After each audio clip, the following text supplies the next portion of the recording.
3 minutes, right? Well, we're gonna go on a little early. I think there's already some people. We're live right now, so I'm just running the intro. So we're talking over the intro. So are you ready? I'm ready. All right, let's do it. Hey, folks, we are live. We've already got a small handful of viewers that are logged on. Hey, guys, thanks for joining us tonight. This is a fun one. I've been looking forward to this with Terry, and I've had to arrange this a couple of different times with some of his travels and some of my travels. But this is something I asked about a while ago. I met Terry for the first time. I've known about Terry for a long time. This is something I want to ask about, but I've known about Terry for a long time. And when I saw that he was going to be at the East Coast Spirit Sessions, which I'm sure we will talk about here shortly, I thought, God, where do I know that name? Where do I know that name, Terry Tyson? I know I've known that name. And Terry has written extensively about performance seance, theatrical seance, and performed all over the world. And I got a chance to meet him at East Coast, and you said a line, and I know I commented after your performance, but you said a line in your seance performance, not the workshop and not the lecture part, but you said a line in there that I have quoted you, I don't know, maybe a half dozen, 10 times in talking to people about seance. And I don't know if you remember this conversation that what I told you the line was. It's when you said that you're not going to contact, and I'm paraphrasing, you're not going to contact any specific people, but if you want to invite someone in, if you want to imagine, your communication and establish a line of communication with a loved one, please feel free to do it. What a powerful line that was. I think somebody in the audience imagined their parents dancing at their wedding. And I thought, wow, that is so good. Prater did a series of seances this last month in October here in Little Rock. And we talked about that. And I said, you need to add this line in there. It's a Terry Tyson line. You need to add it. And he added it in every show we did, every little seance he did. Somebody said they felt a presence of a loved one, a grandpa, a brother, or somebody. So I just want to again to thank you for that line. That was, and the sad or maybe the best part for me is 99% of the audience over there. They didn't pick up. They were there to learn how to do it. They were learned how to do the tricks and how to do the method. So I just want to start off with commenting on how powerful that line was and how influential that's going to be and how I carry forward with my spirit shows. So, Well, thanks, Paul. And one of the reasons that I did that is that in my role during the seance, I make sure that people understand that I am not a medium, right. but I am a seance master, and I am the guide and let the audience become the medium. And that's at least in the current incarnation of the seances that I'm doing right now. I have played the medium in the past, and I have done spirit queries that are answered through my spirit guide, and I still will do that once in a while. But the reason I say that is that we don't need to, again, we don't need to contact any specific spirits because the world is haunted. Right. Which is the name of one of your shows, right? Yeah, yeah, that's the name of the show. Mm-hmm. So yeah, but there's plenty around that we don't have to necessarily call on any specific ones. And one of the reasons that I did that is I was able to watch a YouTube video of a seance, and I with big quotation marks around it, in which the spirit medium says something to the effect of, there are spirits here, we're going to contact, it was a famous person, it was John Kennedy. And she rang a little bell, and then she started talking to John Kennedy, and then he gave a couple of answers or said a few things, and then rang a bell, and that was the end. And it was the most ridiculous thing I've ever seen in my life. Right. And I thought, no, there should be something more to this. And it is an entertainment, but it's also, especially the seances they're doing now, are really a way for people to connect to one another and to connect potentially for any spirits that they may feel. Because I'm not a shut eye. I'm not a shut eye to possibilities. Right. And I am not going to judge somebody because they say, "Oh, I felt my dad in the room," Mm-hmm. because, and I with complete honesty, I have a pocket knife that belongs to my that belonged to my father, and I often carry it with me. Every time I use that thing, I can sort of feel my dad around me. And Right. I know it may be my imagination, or it could be that dad is actually there. I'm not going to judge. I'll just accept the feeling that I get and the experience when it happens. Right, right. I knew a woman whose sister had died early, who had died young. I mean, in her early teens of cancer, and she had told her that whenever you see a dime, that's me thinking about you. And I thought, what a wonderful gift that was. You know, what a nice parting gift that was for your loved ones that are going to miss you. I mean, you died when you're 13, 14 years old. It's a terrible tragedy, but that they get to go forward for the rest of their full adult, full lives. Every time they see a dime, they think, "There's my sister," you know. And what a nice. I mean, whether the sister's there on a dime or not, but what a nice way to think. It's like you and the knife, you know, whether your dad's really there or not. It's the comfort of the object associated with the memories of that person. Yeah. Well, I'm not sure what culture it's from. I think it's in Japanese culture, and I'm sure it exists in other places that their spirits will live on as long as you say their name Yeah, and yeah, remember yeah. them. I think it's also in Hispanic cultures that that person lives in a sense. That spirit lives whenever you remember them and whenever you call out their name. Well, there's the Ernest Hemingway quote, which is what I used when I decided to walk away from an 18-year career in finance. The Ernest Hemingway quote is, "A man dies two deaths. His first death is his natural death. His second death is the last time someone says his name."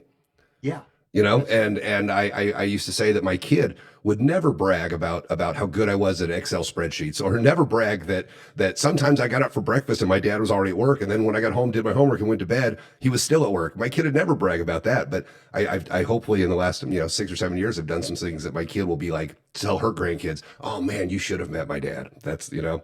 So as long you as you did keep good. saying your name, you're still alive. Yeah, So, yeah. well, we jumped way ahead and talked about things that are a little further down the list, but I wanted to give a quick introduction. Terry, you've written for Seance, you've written for Bigger Book of Boo, several other that I know I'm missing, but I'm going to give you a few minutes. Kind of tell us how you got here. How did you get into magic? How did you get into you're a well acclaimed public speaker.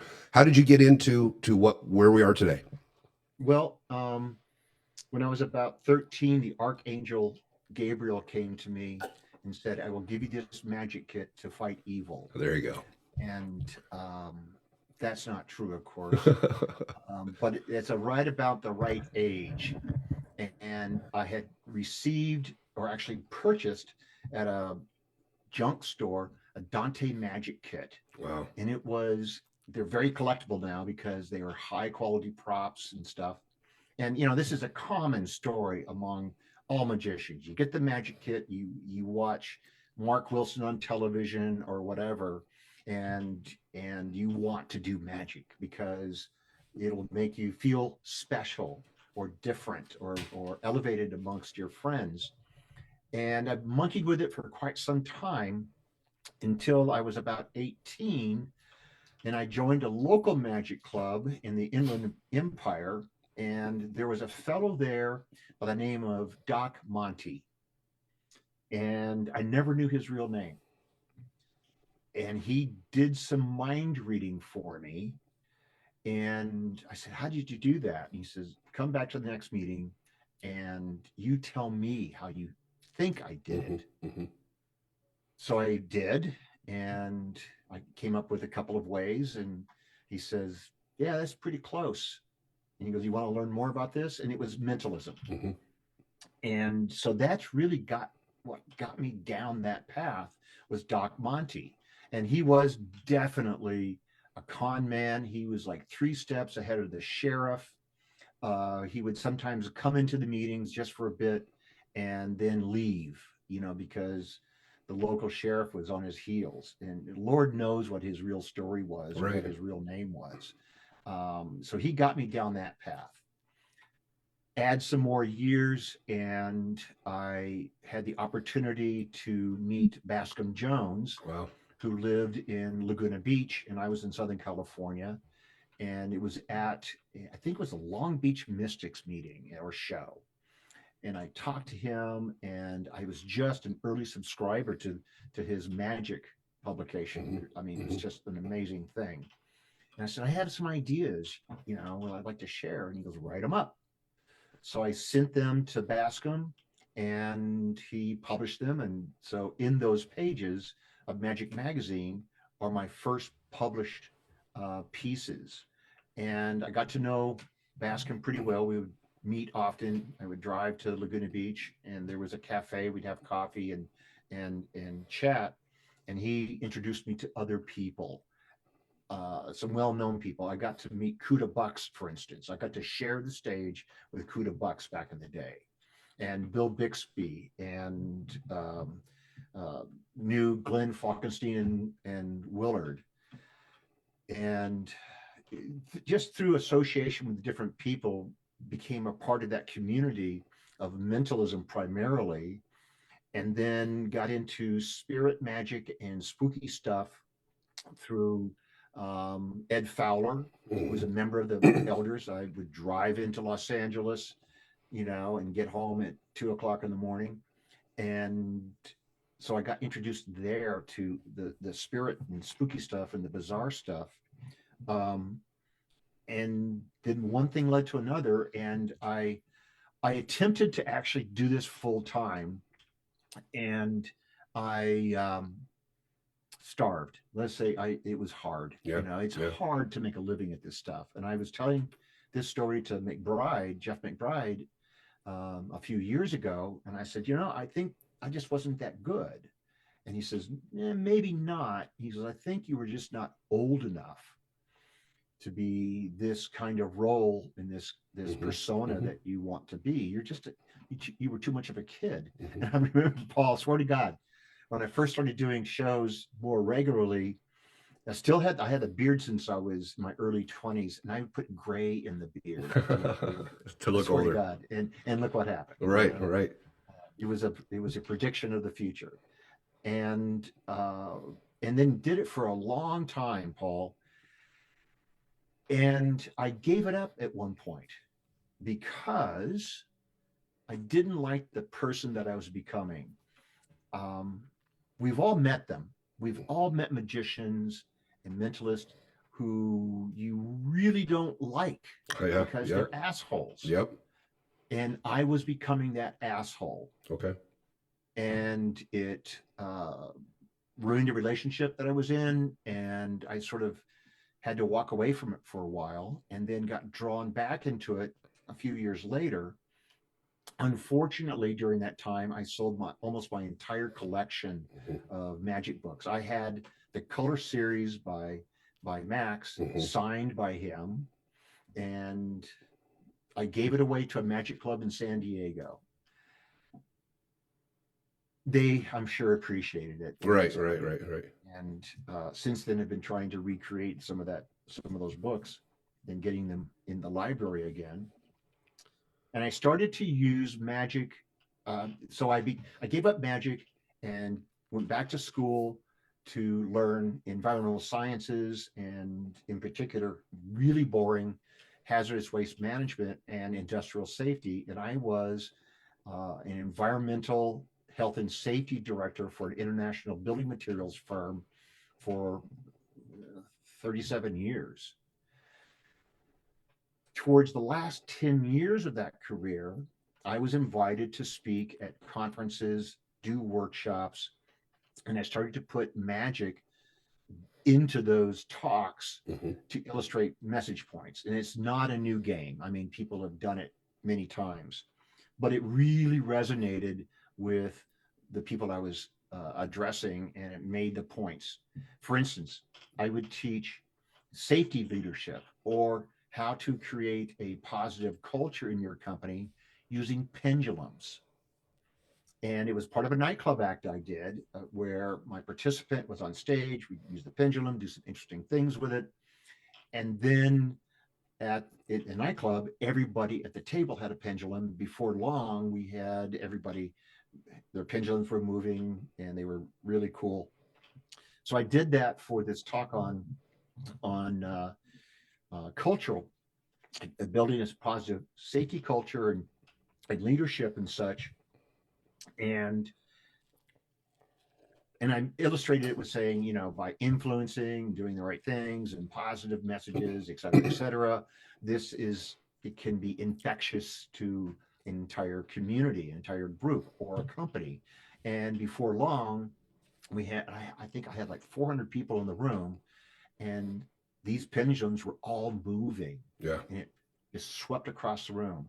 So I really struck gold there. Like, oh, this is great. I think if you're a spirit worker and you're not using pendulums, you are missing out on a gold mine. I did a series of ghost tours in downtown North Little Rock, Argenta area over October, and everybody on the ghost tour got to take a pendulum, and Yep. everywhere we went, and they were just whipping like crazy. And I really, if you're not using them, if you're a performer and you're not using pendulums in some sort of spirit communication show, you are missing out on a Yeah, very powerful and thing. I would teach them using what I call the CSI method: cognitive, subconscious, intuitive. Mhm. And so I explain how they work, from a scientific perspective. And then we tap into your subconscious and they still work. And then we tap into your intuition and maybe a psychic nature that you may have, and they still work. Mhm. Mhm. So that's how I teach when I do pendulum workshops. And it really resonates. It truly resonates. Well, So that's how I got started. I And made a then, note here, something I want to ask you about. We talked about yeah, that most magicians start with getting a kit, getting a kit when they're a kid. And something I've thought along with, and I attend a SAM, Society of American Magicians meeting in Northern Colorado every once in a while. I'm not a member of that or IBM. I'm not a secret keeper. I'm a performer. And I just, I worry about, and I shouldn't say I worry. I wonder, if a kid comes to their mom and dad and says, I want to learn magic. I love magic. The first thing that the parents do, rightfully so, is they go buy them a magic kit. yeah, And then these kids, you're exposing them to the secrets at an early age. And it's like letters in the alphabet. There's only 26 letters in the alphabet. There's only so many methods in magic. Well, then they don't um, they give it up. I gave up magic when I got to high school because I discovered beer and girls, and then found it again when when I found out I was going to be a dad, and when I was moving boxes, I found my stuff from when I was a kid. Well, how do we foster the idea in younger people of the performance as well as because these people where I'm going with this is these people, they become secret keepers, and then they go to they find magic later in life, and they go to the SAM club, and they go to IBM club or whatever their local magic club is, and they're just keeping the secrets, and then it's the whole, well, I know how they did that, and watching and then criticizing people on America's Got Talent because they win with a tossed out deck. Oh, I tossed out deck. Well, it's the performance, and I worry how we foster the idea of performance, because as I mentioned at East Coast on one of the panels I was on, I love electronics, and I've used a few electronics in my shows, but I think we are ruining performance.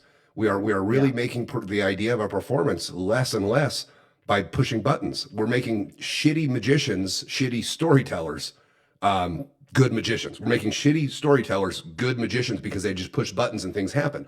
And I think we're losing the idea of the performance.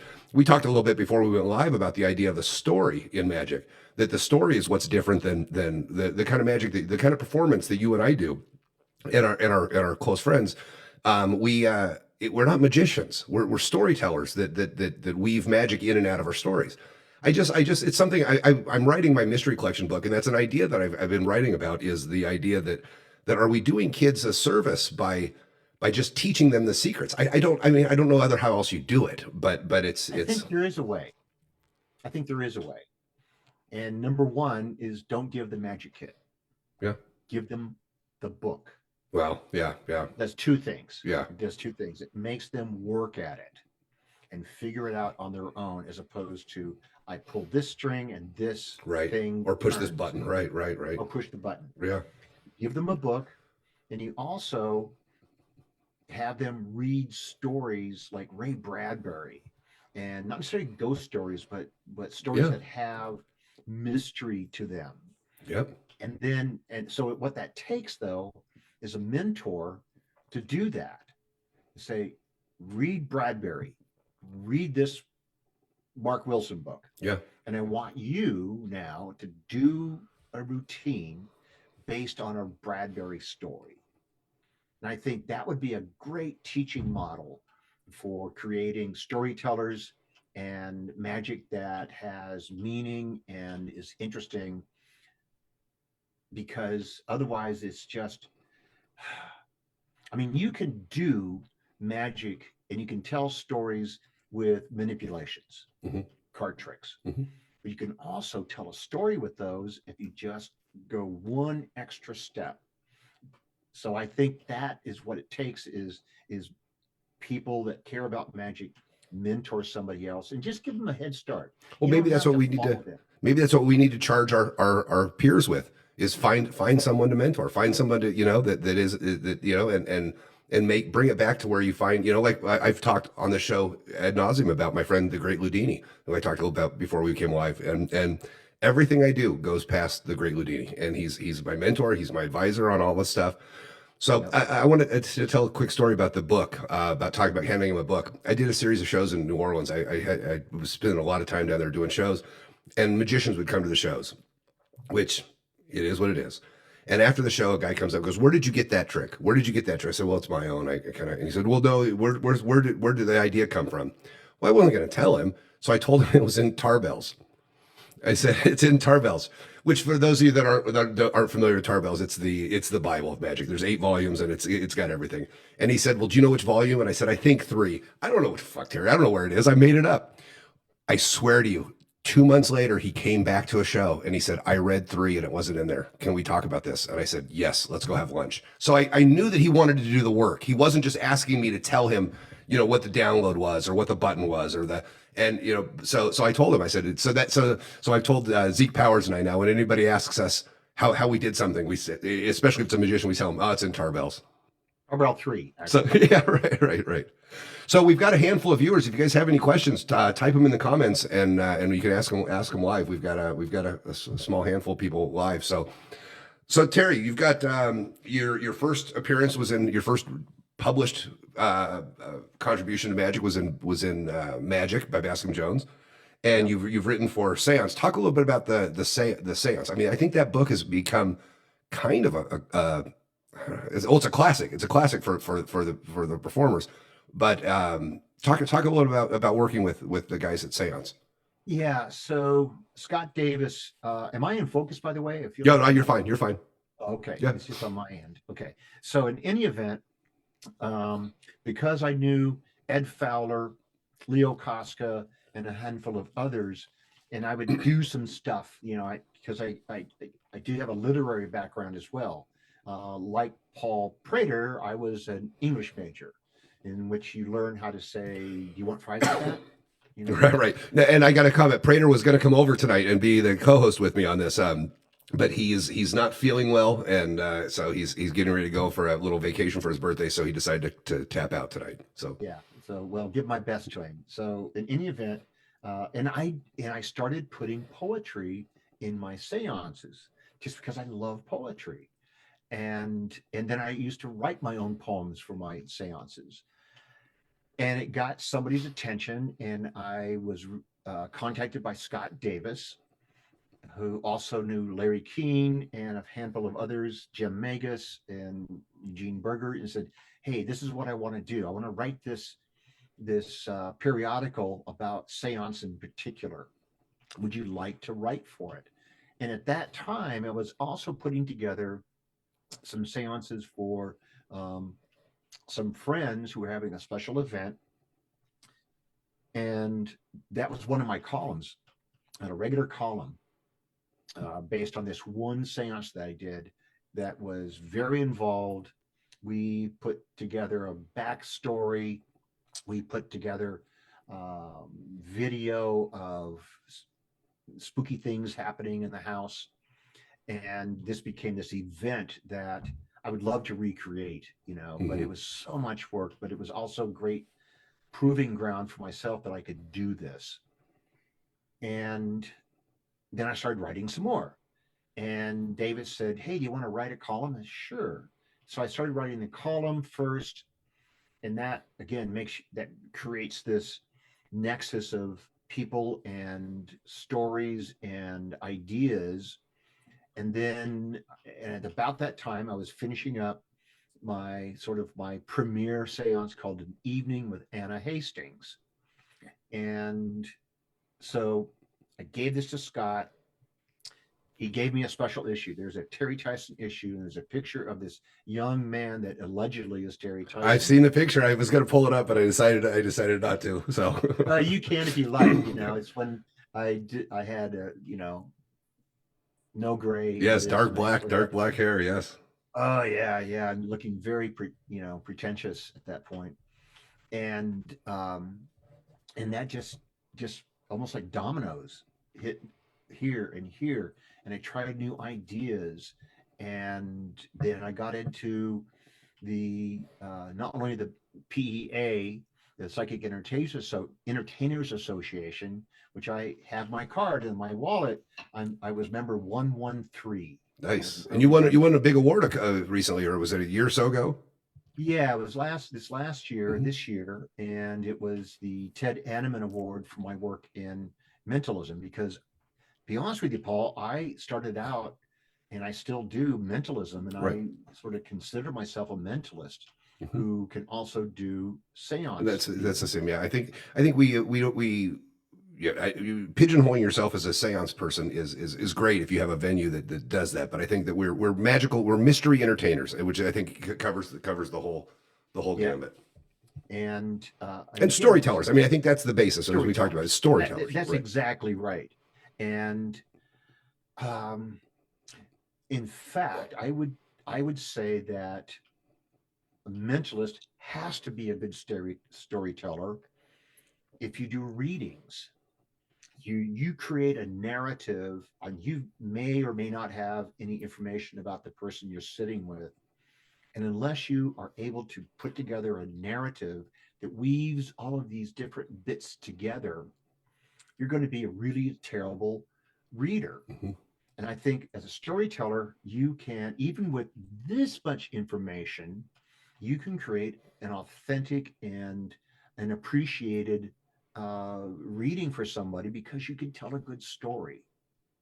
And so in any event, all of this led to where I'm at now, and storytelling is, I think it's so important for all magicians to be able to tell a story with their magic, whether you're a mentalist or a seance worker or whatever, because that makes it special. And some people say, well, if you're a storyteller, you're a bizarre magician. I hate that name. I hate it. Maybe that's true. Yeah. I'm not going to because if that's true, then David Copperfield is a bizarre magician. Right. Matt King could be considered a bizarre magician with his stories. Yeah. So, but I think that magicians have to start, if they're not doing it, need to change their focus from doing the trick to doing the story. Well, I'll even further that to say that I think if you're going to be a storytelling magician, you ought to be able to tell a story without magic. And you and I talked about that. Yeah, right. But I think that every magic show, to be really effective, doesn't need a trick. It can be just a story. And musicians and stand-up comics and public speakers have learned something we call the stool moment, in which you're center stage, there's a light, you get... Terry, keep going. I've got to hit my camera real quick. I'm sorry, my camera went off. Keep talking. I'm still listening.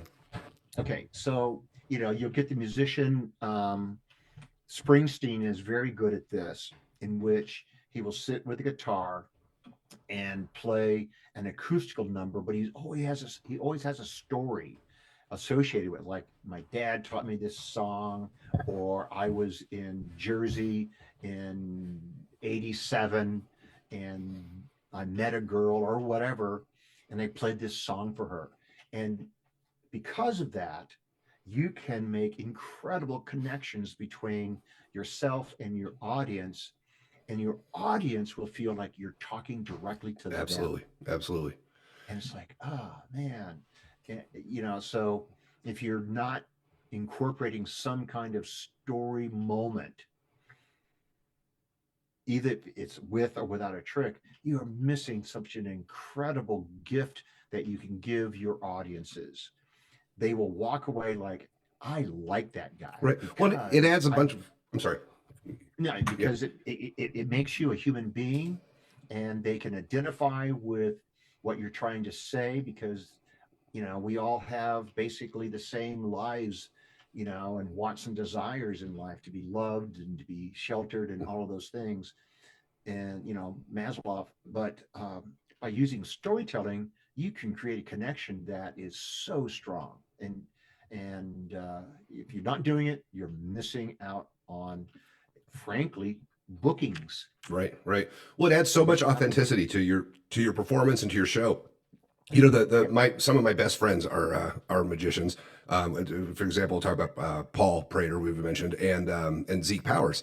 And the person that those guys are on stage is the person that those guys are at the bar after the stage or after the show. Though that's the person. And I remember I don't know that if I've told you this story, but my very first performance at East Coast Spirit Sessions, I had it scripted every word, and it was this doom and gloom kind of, I'm going to do this and I'm going to do this. And I had to follow Zeke Powers. It was the first time I met him. And you've seen our friend Zeke perform. I was midnight on Friday the 13th on the Friday night at East Coast Spirit Sessions. So, the crowd had been drinking all day, and it was that crowd. And I looked at our friend Mark Strivings and I said, "Hey, Mark, I got to follow this guy. And I don't know how I'm going to do this." And Mark's like, "Well, just get up there and wing it. You're a funny guy. Don't, kind of wing it to get off your script." So I went up there and I winged the whole 45 minutes, Terry.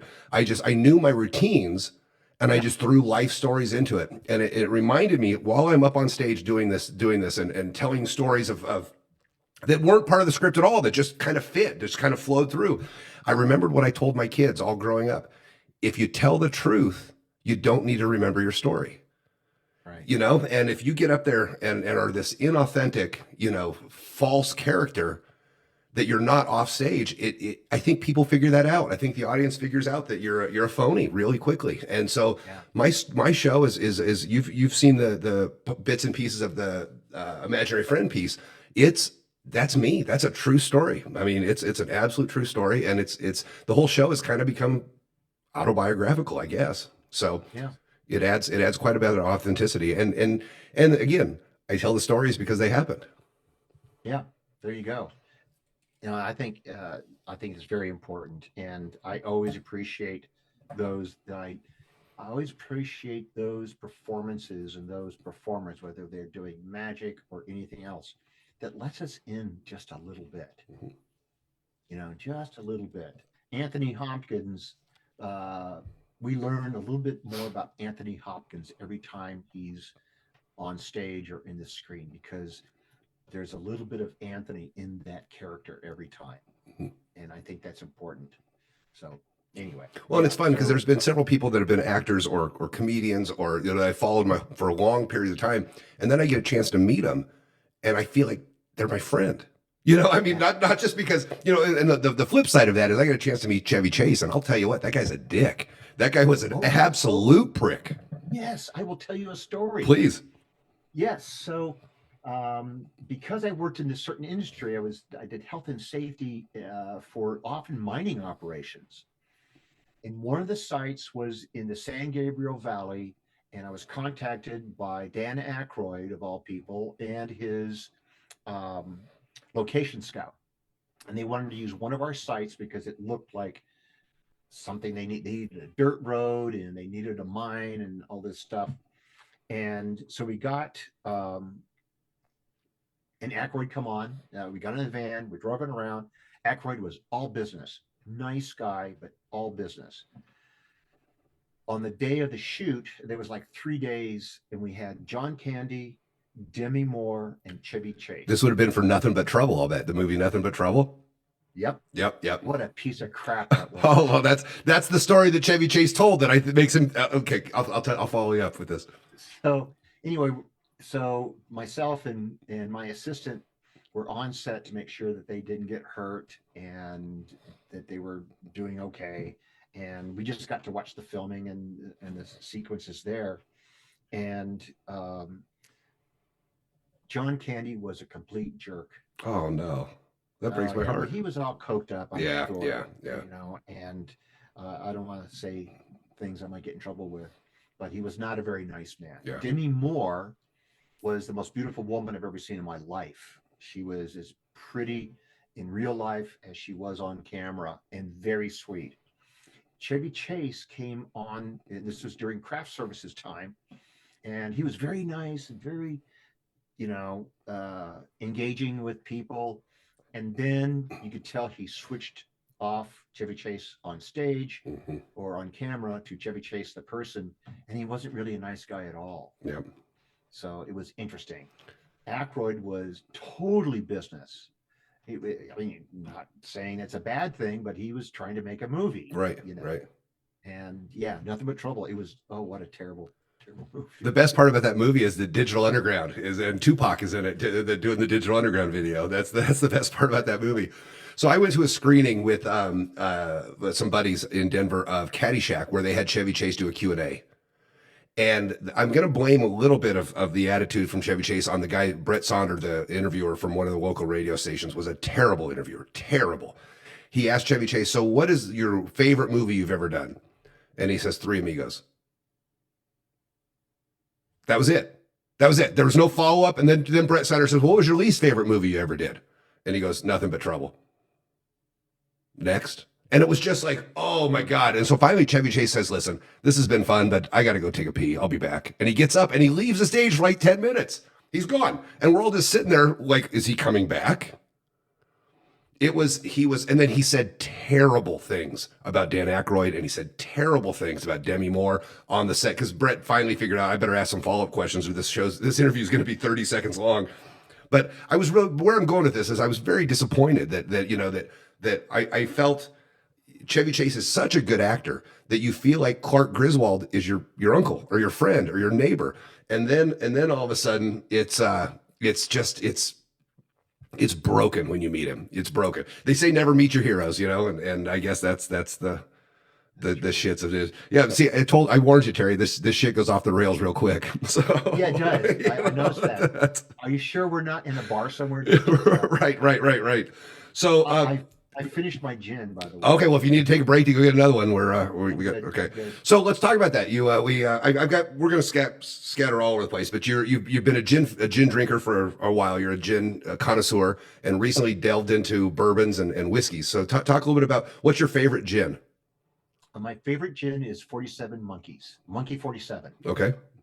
and it is a German gin that has 47 botanicals in it. Okay.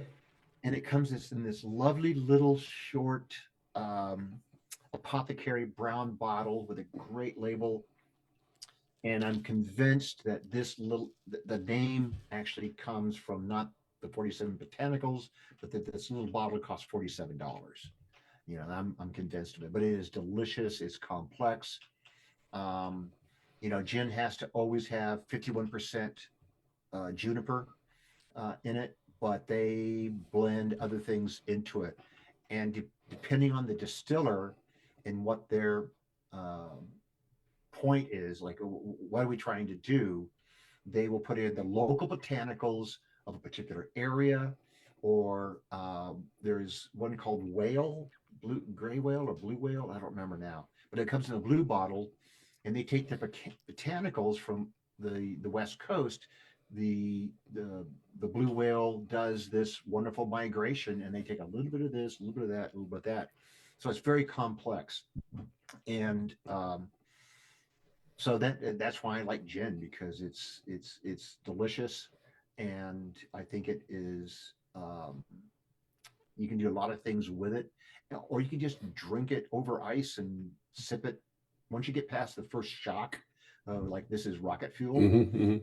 and then you go, oh, okay, I can taste this, this, and this, and it's delicious. But the bourbon came kind of late. We can blame Paul Prater and Joseph Daniels for introducing me to bourbon. And again, it's that complexity of what happens in the barrel, as well as where they're getting their grain, the water that they're Mm-hmm. using. I've had bourbon made in Kentucky most recently, and then bourbon that was made in Texas, of all places, and it was delicious. Yep. And, but they followed the rules. And it has to have certain amount of Mm-hmm. corn in it, and single use barrel, once charred. Right now, my favorite bourbon is Angel's Envy, Yes. Yes. because they make the bourbon, and then they let it rest in either A port wine barrel or that rum was made yep, in, yep. or port wine, Mhm. and again, it's like wow, and all this complexity. So loving it. And even my wife, who is a wine drinker like for ages and is not a spirits drinker per se, um, tried rye whiskey and a couple of cocktails and actually sipped a little bit during a tasting when we were in Louisville. And she goes, "Yeah, this is pretty good." And I don't want to study diet of it because I like my Pinot Noir. Right. Um, but that said, I liked it because it's interesting, not just rocket fuel. Well, we've got a little bourbon group back in Colorado that we would go to some different places and just try. We get a bottle and we try it. We thought we knew what we were talking about, and we were just a bunch of pretentious dicks that like to buy expensive whiskey. And but we would often talk about it. And one of the guys would bring Japanese whiskey, and he said, you know, they've taken bourbon and they've perfected it, and it's a technically perfect whiskey. And I said, that's not what I want. I like bourbon because I like the dirtiness. I like the grittiness. I like that every bottle of a single barrel, every barrel is going to be, you're going to get a different profile. You know, some of the bottles that have the numbers on it, Blanton's, for example, you get a bottle out of batch this or a batch this, there's a really good chance you're going to have a different whiskey. And Yeah. it's always going to be kind of up for interpretation. So, well, when I see you in January in Myrtle Beach, South Carolina, I'll bring some Colorado bourbons for you. I've also Oh, got a collection in the closet sitting right across from me. I've got a Pappy Van Winkle collection that I've been looking for a reason to drink because let me tell you, as much as everybody's all high and mighty for Pappy Van Winkle, it's fine bourbon. It's fine. It's manufactured scarcity. The hype machine behind Pappy Van Winkle is a monster. And it's good and it's fun to say you drank it. It's fun to do it. But I'll tell you what, I'll take an old granddad bottled in bond any day.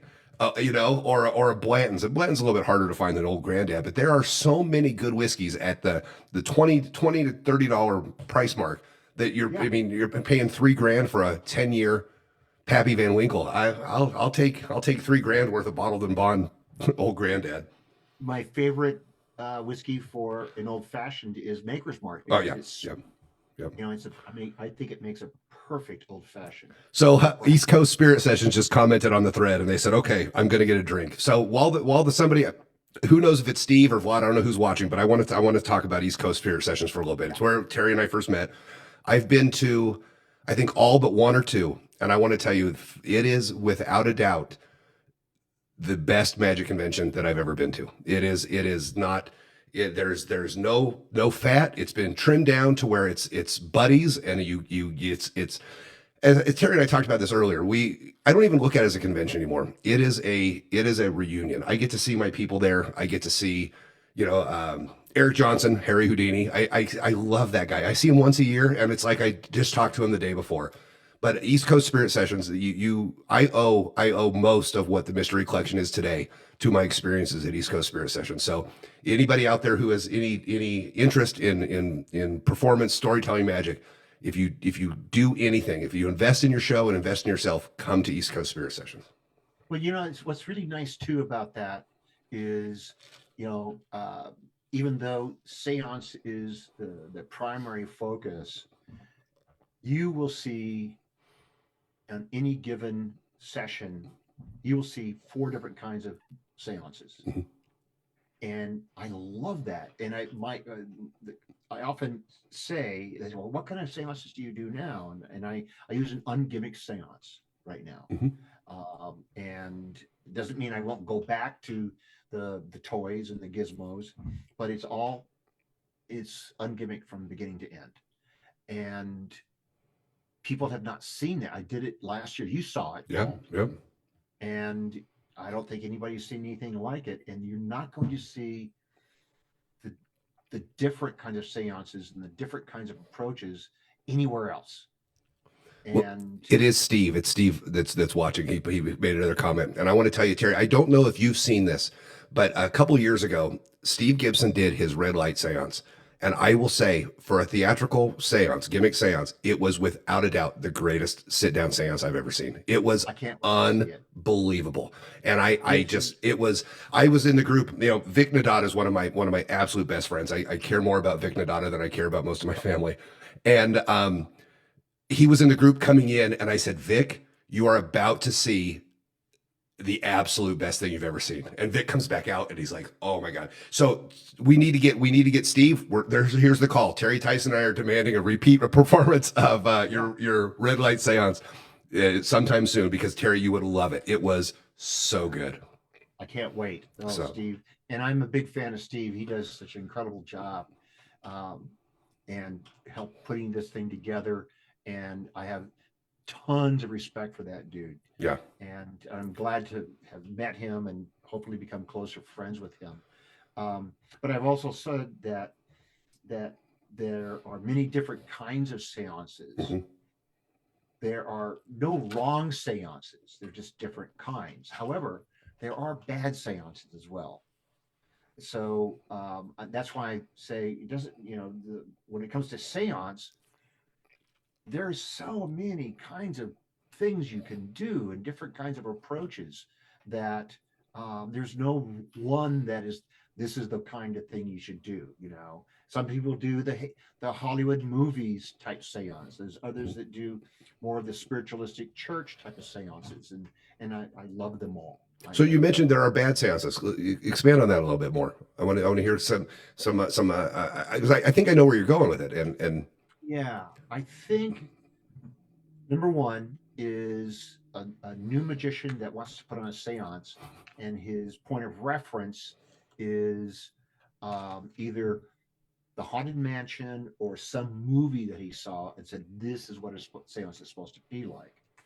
And I think it's so limiting, Well, you get all the magicians that want to be bizarrists and be seance workers starting September. Mid-September, they all come up with a horror theme, a scary seance show, and they're doing ambitious card with a tarot deck, and they buy the remotes and So if you have a seance, I think it truly begins with the narrative. What is the story? And the ones I like the best are those that have some kind of foundation with a narrative or with a story or some kind of approach, as opposed to a collection of spooky magic tricks and call it a seance. And I've seen those, and God bless their heart. It's like, okay, that was fun, but it wasn't a seance. Right. So in any event, we could talk about that, especially if we had a couple of bourbons. Well, we will do that in January for sure. So I've been asked often this is a surprise one I threw. I should have told you earlier. I've been asked often what good Hollywood movies would you recommend about seance? I mean, I don't know if you've seen the new Haunting it's the new Venice one, the Agatha Christie one that's based on the Halloween Party. I thought that was a pretty. It's the movie's fine. The book is the book is the book. Yeah. Yeah. What's the one in which, because I'm bad with titles right now, the one in which it's called The Haunting? I'm not sure, but the tape, there's a reel-to-reel, it's George C. Scott. I don't know. If anybody, we've got a handful of people watching. If you have any movies that you recommend, put them in the comments. Yeah. The Haunting, Haunting of Hill House is great. Yes. Gosh, I wish I would have looked it up to. Well, and yeah, we'll people will comment. We've got like I said, we've got a handful of viewers out there that I know have a stake in it. So yeah, but the one with the George C. Scott, he plays a reel-to-reel tape where somebody is talking and nobody hears anything, but he plays the tape. There's a voice on the tape, and that's been reproduced in other ways for performance. But that's the one that really, like, holy moly, that was amazing. Yeah. It's hard, and then there's a bunch that touch on it. The Ouija movies touch on it, and they have in the one of the Ouija movies, my kid and I have this fascination with schlocky horror movies, with terrible horror movies, and Ouija Shark is one of our favorites. I don't know if you've ever seen Ouija Shark. It is a masterpiece. We watched those over the same weekend that we watched Velocipaster, who is a pastor who becomes a dinosaur. and then Piranha That's Conda, which is a big anaconda with the head of a piranha. Yeah, we love them. We're gonna go on Thanksgiving. My kid is here. The Changeling with George C. Scott. that's the one. Yep. Thank you. Thank you, Steve. That was Steve from East Coast. Thanks, Steve. We're gonna go see the new Thanksgiving. That I don't know if you've seen the commercial for that horror movie called Thanksgiving. We're gonna go see that on Thanksgiving because why not, right? So, well, Terry, there's so much more to you than public speaking and seance. And one of the things that I've loved watching you. Uh-oh, for some reason my live video has ended. I'm gonna have to reset this. Anybody? All right, Terry, you got a few minutes. Let's talk about travel while I set this back up. Okay. Are we recording or? Yeah, no, we're still recording. We're still recording. Oh, okay, sure. Yeah, my wife and I love to travel. We have been. You know what, Terry? We're not. Hold still. Hold still. I'm sorry. I'm sorry. I don't know what happened. It cut off. Man. It was the Changeling. All right. Are we still? All right. Somebody comment and see if we're. Yeah. No. We're still going. It looks like. I don't know.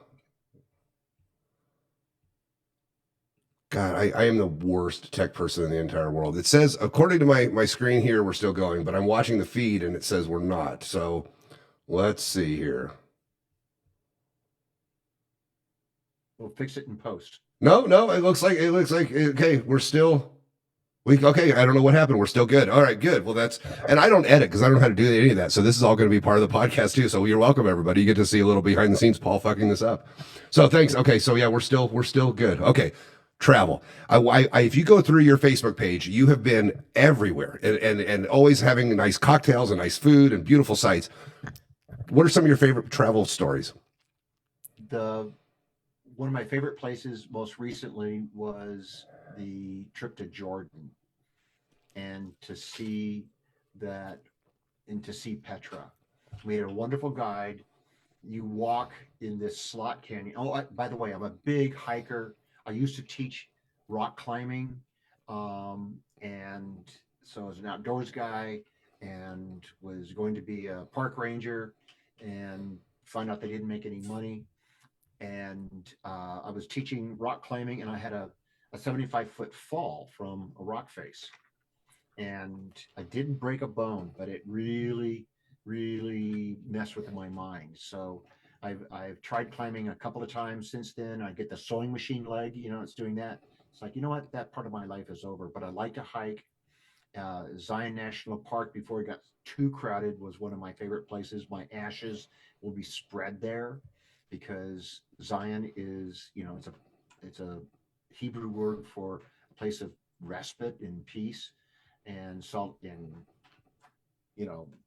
feeling safe and secure. And hiking the slot canyons there, and then we were going into Jordan.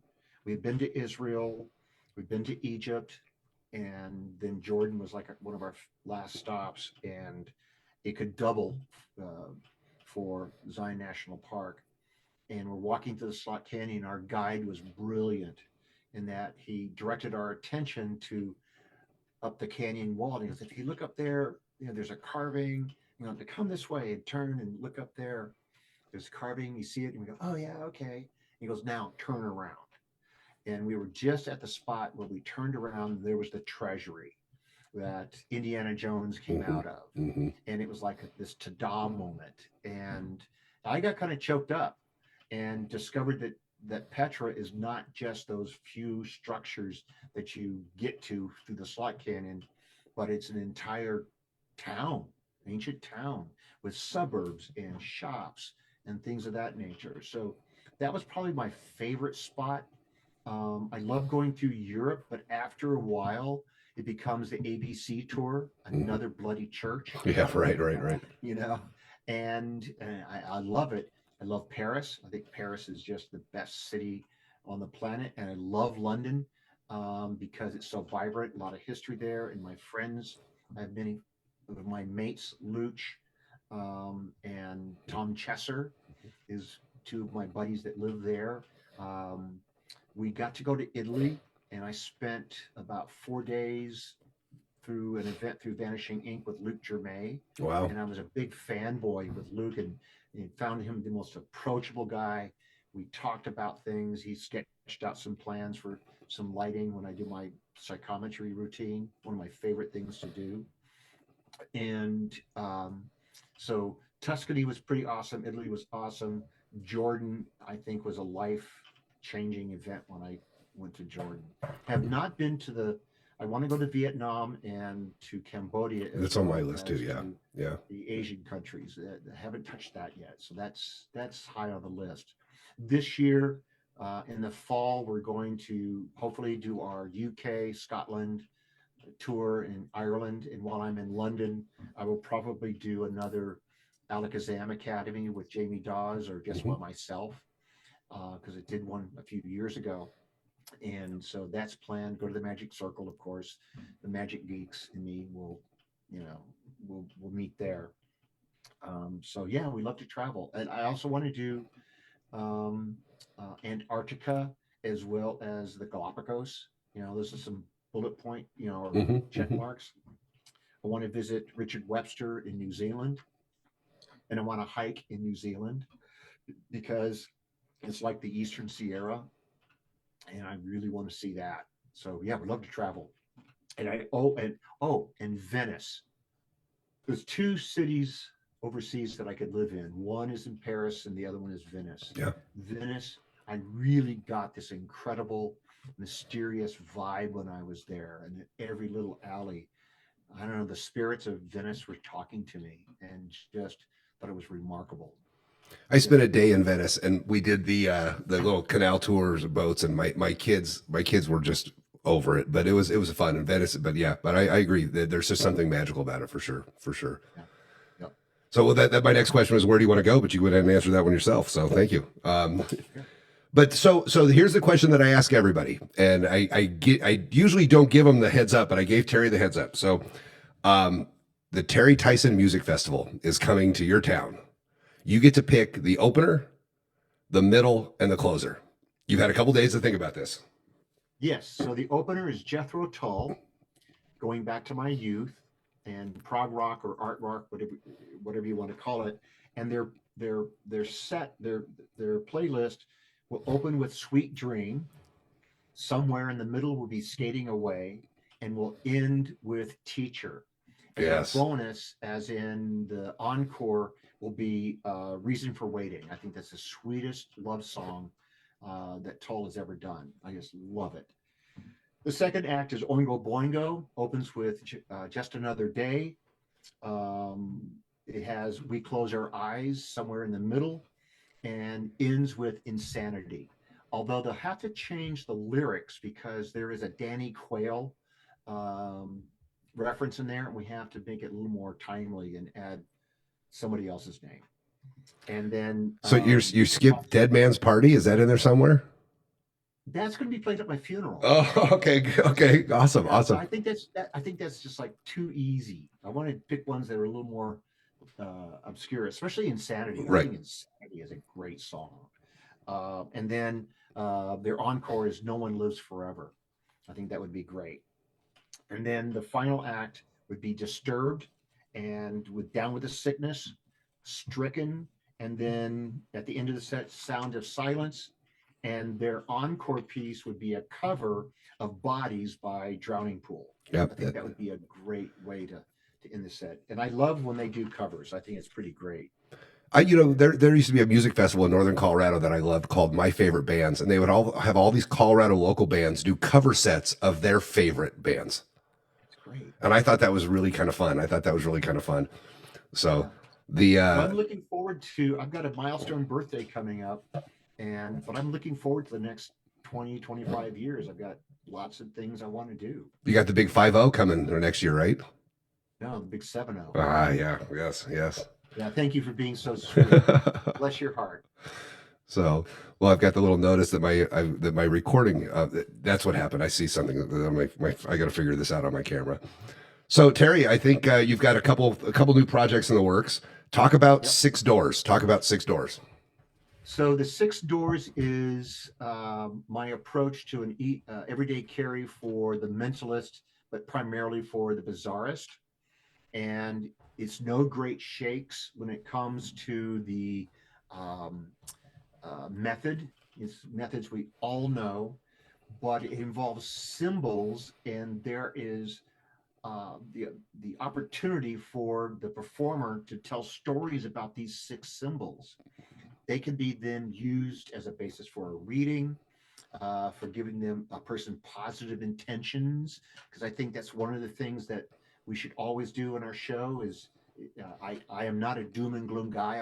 I'm an upbeat, uh, want everybody to leave happy and in arms and peace, love, and rock and roll type of attitude. Even my seances, I have a clip that I should play for you when I see you in January, which is sort of like audience reaction to the show. And it's almost like a hippie fest, it's great. And it's like, that's what I wanted to do. So, and then there's some other things that can be done with these symbols. And I will, if I see you at ECSS or anybody sees me, I'll give you the card. So that's going to be released. I got one more effect to add to the triad of approaches to use these symbols. I did perform in a sort of a workshop the second phase of this, and it's basically a way to do readings with the cards. And But the first one is very, very much bizarrest because there's a ritual involved. So that's pretty cool. And the other thing that I'm working on, and you and I talked about this, is that I need to collect all of the stuff I've written since even before Magic, things that I've written for conferences, on different aspects of mentalism and seance and spooky stuff, and put it all together in one book. It's definitely a vanity project. I don't know what I'm going to call it, but I've got a lot of stuff to sort of collate and either rewrite because it's crap, or put a disclaimer. I wrote this in 1982. It's crap, but you know how I was thinking at the time. I'm not sure. And then add stuff to it as I'm going along. So I think truly it's going to be a couple of years before that comes together. Yeah. But I do want to get it done before I die, for sure.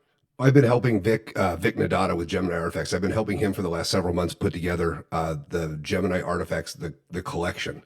And I think he's hoping to have it ready by East Coast, where it's a 2-volume book of everything Gemini's ever put out, the manuals for everything dating back to and I wrote the intro to the second volume, which we called the Acquisition. And it's all the stuff that we claimed back from Roth at Outlaw FX, all the stuff that was borrowed, for you know the outlet story. I'm sure we won't get into that here, but yeah, it's been a passion for Vic to do this. We've been talking about doing this for years, and so I can imagine. I mean, your volume, it'll be volumes. Can you put it in one book, or is it going to be?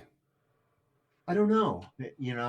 I've started the project and sort of add to the files, and I haven't done a page count yet. And we'll see. So the other thing too is at East Coast, I will be probably selling the last of my booklets. I have a various series. I call it the Mystery Collection, and after they're gone, they're gone. So if you see me, it's on pendulums, pendulum bottles, my approach to pseudopsychometry, even ESP card testing, and using ESP cards as a basis for readings. So once those are gone, they're gone. I won't reprint them. Won't reprint them. And Will they they'll be in be, the collection? yeah, they'll be in the Yeah, collection yeah, after yeah, that. yeah. Absolutely. And then I do want to say one more thing about East Coast Spirit Yes, Sessions. please. You said it was like a reunion, and it really is like a family reunion. So my wife Susan went with me to Myrtle Beach this last year, and she was just so welcomed by the non-magician partners and companions of those there. And she went out and they had a great time. They drank wine and they visited this, that, and the other thing. And she's looking forward to it, and to have a spouse or a partner that wants to go to a magic convention says a lot about the convention Right, right. or the gathering. And and Steve and the other people that put this together, we're looking forward to it. I do have to sign up for it. We haven't paid our registration yet. Yeah, I need to And do that as well. while I'm there, I'm going to be introducing a new effect that I've been working on for a while. I'm going to call it a work in progress, but it's getting pretty close. And that one is basically in which an audience member does the psychometry. And I'm pretty proud of it. And I'm hoping that it goes over as well as I think it will. Because you're going to be doing the parlor shows this year, which is 4 back to back to back to back shows. Yeah, that you've done. I And did it you last realize year. Yeah. it's hard work. It, So yeah, it'll be quick reset. And that's the other thing I want to mention. That kind of schedule is what professionals do. David Parr just finished up with some shows in various places, and you're doing 2 or 3 shows a night, and that's hard work. And if you think magic is easy, oh, I do a show and then I get my paycheck. No, it's a grind. It really is. So you gotta. I'm looking forward to it. well, this is the first year, as we talked about on the phone the other day. This is the first year at East Coast in a long time that I'm not going to do anything, and I'm really looking forward to it. I'm really, really looking forward to just kind of going and seeing. One of the things I love about East Coast is this year there's a lot of new blood on the agenda. There's a lot of new people that haven't been there that are presenting that are brand new to the scene. So I'm looking forward to that. Oh, me too. And that's what we need to do is get all the old farts to allow that to happen, and step back and let this new talent, these new minds to have their say, and so we can learn from them. Well, we've been joined by Zeke Powers. He's here. So we used to have an old on the old show. We used to have every time we mentioned Zeke Powers, we had to do a shot, and that was a big icky Chris Bugacki's kind of thing. So I don't have any booze in front of me, but Zeke, And I'm empty. So yeah, so we owe Zeke Powers a shot. So, yeah. but so you talked a little bit about some of your new stuff. You mentioned you're writing a new show. What is talk about the new show? Well, talk a little bit about the World is Haunted, and then Yeah. kind of the newer show. So The World is Haunted was premiered several years ago in Seattle, to a small group. A friend of ours has a catering company, and they work out of this incredibly beautiful old church. And I said I would like to do this for you, and I actually threw it together. I've been practicing and stuff, but I actually threw together the script pretty quickly and did it for them. And the concept worked in combining the red light uh, with scrying and with bottle pendulums, as well as spirit messages and some other things. So that's where it premiered, and then worked on it for a while. And then a friend of mine who lives in Los Angeles, Matt Bruce, who is a very talented magician and card reader, he and I started talking about it. We met at mystery school, and he goes, "Hey, I'd like to be a part of this." So he and I put together the show. We actually had 4 tables that we were doing a séance for. So we were doing like 32 to 40 people in the room, and it worked. It worked great, and our show sold out, and so it's a concept that works, and I loved it. So I'm giving you the basic elements of Mhm. what comprises the show, as well as it is very much a show in which we try to gather together, and we keep the bad guys away through our positive intentions and some other ritual stuff, and we try to connect with one another at each table, and the people sitting at the table as well. And some very surprising things happen, and that's during that show is when uh, I really learned that things can happen that I didn't plan for, and things within the room. And there's a presence in the room that not only I saw, but other people saw as well. But it was all very, very positive. I did the seance for 3 tables in Texas by myself, and and I do come prepared for if things go awry, what to do. And indeed, this was in Texas last year. Yeah, it's last year, and things weren't going quite as well as the bad guys were not leaving. The spirit was not leaving, but I had the means and the methods and what I was going to do, the method I was going to do to get rid of it, and it worked. And it lent some great moments of theater to the proceedings. So that's The World is Haunted. I may resurrect an evening with Anna Hastings, and if I can get it all together, it is sort of a pet project to resurrect that, as well as a couple of other new seances. And then my show, which is a combination storytelling and mentalism, is called Love, Death, Mystery, and Madness. And I did a little bit of it at East Coast, dealing with a book test with H.P. Lovecraft as the Right. foundation. Yes. Yeah, do you remember it? Yep, I do. Because I do. you and Yep. I mentioned that we're both doing a similar effect, and yours was different than mine. And I've worked on it, and I really like the way it's going now. And um, and the part that I'm going to be doing at East Coast for the parlor show will also be a part of that. At least that's the plan. Well, and without tipping, without saying the name of the effect, I want to, yeah, we'll talk about that for a second because we did basically the same trick, right? Yeah, But I think they were completely different. They were absolutely different because the stories attached to them. This is going back to where we started. The stories attached to them. If you do an ambitious card routine and say, "Oh, look at your card, look at your card, look at your card," but you turn that into Sam the Bellhop, or turn that into, and then it becomes magic. So I know I remember that. Yeah, your HP Lovecraft. I'm a huge Lovecraft nerd, so I loved it. I loved it. So yeah. And I focused in on the power of words, and that they can be inspiring, or they can be infectious.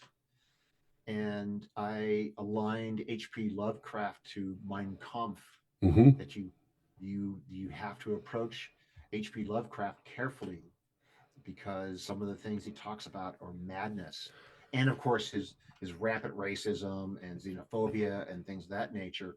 And if you come protected, you can perhaps still gather something from those words and not be infected by the potential evil that exists there. A couple years ago, I had Sean Branney on, who is the executive director of the H.P. Lovecraft Historical Society, and we talked about the Lovecraft legacy. We talked about what does Lovecraft mean today. And this was a couple years ago when they were tearing down statues all over the place, all over the country. They were tearing down Civil War, general statues. And I said, how do we reconcile this? How do we reconcile his influence on, I mean, Guillermo del Toro claims that he would not exist without H.P. Lovecraft. Yoshi, the guy who's the biographer, is an Indian. He's from India. And how do we reconcile H.P. Lovecraft's it's blatant racism. And when you read Shadow over Innsmouth, I mean, when I first read that as a kid, I'm like, oh, great, what a great story. And then as I learn a little bit more about Lovecraft, I'm like, oh my God, this story is just one of the most racist stories there is. And I asked Sean Brady, how do we reconcile that? And he says, we're not putting statues of Lovecraft up, and we're not forcing him come into Lovecraft's world and take what you want and leave what you don't want. We're not forcing the beliefs on anybody. It's there. It's not in all of the stories. It's in maybe 2 or 3, but it's the kind of the influence he had on people, specifically Guillermo del Toro and the like, is about this world that doesn't have anything to do with the shitty person he is. It's kind of and I think he compared it to Bill Cosby. That if we can appreciate Bill Cosby for his influence on young black men coming up in inner cities, and they can be doctors, and they can be, that you're not giving him a pass, but take what you want from the Lovecraft experience and disregard the bullshit. Yep. No, that's a good point. That's a very good point. And I think you have to go in with eyes wide open, Mm-hmm. and be aware of it, so you can recognize it, so you can protect yourself from it. Right. Yeah. So That's the new show. one of the other things I asked ahead of time is, do you have any ghost stories? I do. And so when I was going through from junior high through early college, I would work at youth camps. And um, primarily Boy Scout camps. I was king of the Eagle Scouts and all that stuff, and that's where I got my love of the outdoors. Say what you want about the Boy Scouts, for me, it was Yep. it was a really good influence to love nature and to be active and help community and all of that. Mine was the So I building worked the at this Pinewood camp. Derby car with my dad. That's my Boy Scout experience. There you go. So we worked at this camp called Camp Emerson. It's in the Idlewild Mountains, in which in Southern California, in which John Muir described as Southern Californians' own range of light. That's how he described the Sierras. And geologically, it's very similar to the Sierras. And it wasn't a ghost story that I mean, I think I saw some things, but the ghost story that we created inadvertently for two guys, and it tells the story. It tells me how powerful such memories and such horrifying events can have on a person. Every year, we would have two volunteers from either the Air Force or the Navy or the Army that were medics, and they would be our uh, guys we go to with a cut finger, and they had their own little medic shop, and we call them Doc. And this is Vietnam War era, and of course they're they're young adults, and we're young kids. We're anywhere between 13 to 17, and we thought these guys were great. Oh, they're in the armed forces, and they saw action and all this very romantic notions of it, and we're going to play a prank on these guys. So we dressed up one of the young scouts, and we put bandages all over him, ketchup and everything. And it was like 11 o'clock at night, and those guys are asleep, and we're banging on the door. Doc, Doc, Eddie's messed up. He's been hurt. He's been hurt. And both of them threw open the door, and they're in their skivvies, and they're looking at Eddie, and they're start calling out, and they start calling for a helicopter. They flash back to Vietnam, and then they realized what the heck happened, and they were very upset. One guy actually broke down. Wow. And I realized that you can create ghosts that aren't necessarily ones we want to revisit. Right. You have to be careful of how you treat ghosts. And yeah, we got in major deep yogurt for Yeah. that. But I learned a lesson, and they talked to us. They brought the five or six of us off to the side, and they started telling us what it was really like in Vietnam. Right. And then we were like, holy moly. And so anyway, that's my ghost story. What a great story, Terry. That is a great. That's not what you expect when you ask somebody for a ghost story. But what a great. No, I'm serious. What a great story. Thank you for that. That was great. That was great. So I've kept Terry for a little bit over almost an hour and a half already. So if anybody has any questions, chime in here. We've still got a handful of viewers.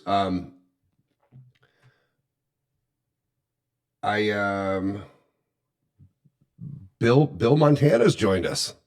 Oh, Bill. I haven't heard from Bill in a long time. Hey, Bill, Yeah. good to hear from you, buddy. I haven't talked to Bill in a long time. Bill was very, very instrumental in the beginning of the mystery collection, and I don't know that I've ever got a chance to say. So I hope you're watching still, Bill, and I want to thank you for all of your support early on. We talked on the phone several times and traded messages, and Bill was a good friend in the early days of the mystery collection. So Terry, anything else you want to talk about? I've got. Yeah, I think. I just have one last Yes.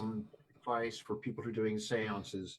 If you're going to use spirit slates, have a reason for using them. Spirit slates do not exist just in a vacuum. They were used by folks in the past because it was like their iPads, Mm-hmm. But we accept spirit slates during a seance that's taking place in the 21st century, and they're just out of place. So have a reason why you're using them. We're using them because the spirit that I'm contacting it feels comfortable with them, or that they're being used because this is part of a collection of artifacts or whatever. So if you're going to have a spirit message, make it relevant to your story or today. But just to bring out spirit slates because, well, that's what you use in a seance, it's just a horseshit Right. reason. It really is. Right. So if you're going to use them for in fact, a stated reason, not just you think because they become a trope, otherwise. Do you know Sebastian Black? I don't know him. I know who he is. Okay. Sebastian had a really good theory on spirit slates that I was using them for a while in some spirit communication shows, and he has this idea that and I don't know if I want to talk about it on there. We'll talk about it later. I don't want to tip anybody's methods or anything that because the majority of the people that watch the show are not magicians, and so I don't want to tip it. But if anybody who is a magician wants to talk about Sebastian Black's spirit slates, reach out to me later. So Terry, I can't wait to see you in January. Myrtle Beach is always a fun time, and Steve, thank you again for what you guys have put together down there. It is such a great time, and again, anybody out there should come. This year, I don't know if you've seen the lineup. This year, one of my absolute best friends is coming. His name's Calvin Von Crush. And Calvin is not a magician. He is not a performer. He is the occult collector on Amazon Prime. And I was talking to Calvin and I said, hey, you want to come to this convention? So I called Steve and said, hey, Calvin would love to come to this convention. Can we work it out to where he can give a little lecture on, I did a show at his museum in Meriden, Connecticut a couple of years ago. And he gave me a tattoo. He's the only person I've ever gotten a tattoo from that I went in blind. I didn't even know what he was going to do until he got the outline done, and it's one of my favorites. But Calvin is. I'm looking forward to having Calvin, and I think that's one of the things about East Coast that I love is that we're going to have non-magic lectures. I love it. There's been ones on marketing. There's been ones on Prater's done one on marketing. There's done one, and I think that's what we need. We all know enough tricks. So. So Terry, I appreciate your time, man. I'm going to log off, but if you'll stay on, we'll kind of wrap up, and I'll tell you the Sebastian Black story. So, hold on. Steve says Calvin rocks. He had me at the museum last week. So yeah, I did a show in that museum, Steve. It's a very, very fun thing. I've had Calvin on the show a couple times, and we were going to do it when I was down with COVID a month ago. So I'll have Calvin back on. He's a good dude. So. All right, everybody. Thanks for tuning in. And Terry, where can people get a hold of you? That's the last thing I forgot. Where can people get a hold of you? Okay. Sure. It's T Tyson. What is it? TTysonInsights.com or Terry at TTysonInsights.com forwards. And the other one is TTysonInsights.com / the secret cabinet. And you're also T Tyson 54 on Instagram. On Instagram, T Tyson 54 Yep. On Instagram, of course Terry Tyson on Facebook, and then I've also got an Instagram page for the spooky stuff called the Secret Cabinet. _secret_cabinet. If you look at any of the posts I've done in the last several days, hey, I've tagged him in all the posts. So please reach out to Terry if you have any questions, or if you want to look at ordering any of his books. It's well worth it. It's well worth it. So, all right, everybody, thanks. I've got a couple, I don't have anything scheduled. I've got a couple ideas. And again, I mentioned earlier in a short video, I've got probably the biggest get lined up for after the first of the year on the show, and I can't wait. It's if it pans out, I don't want to say anything because I don't want to spoil it, but if it pans out, it's going to be a big deal. It's going to be fun. So, all right, everybody, thanks for tuning in, and Terry, I appreciate you. Thanks, buddy. Love you, man.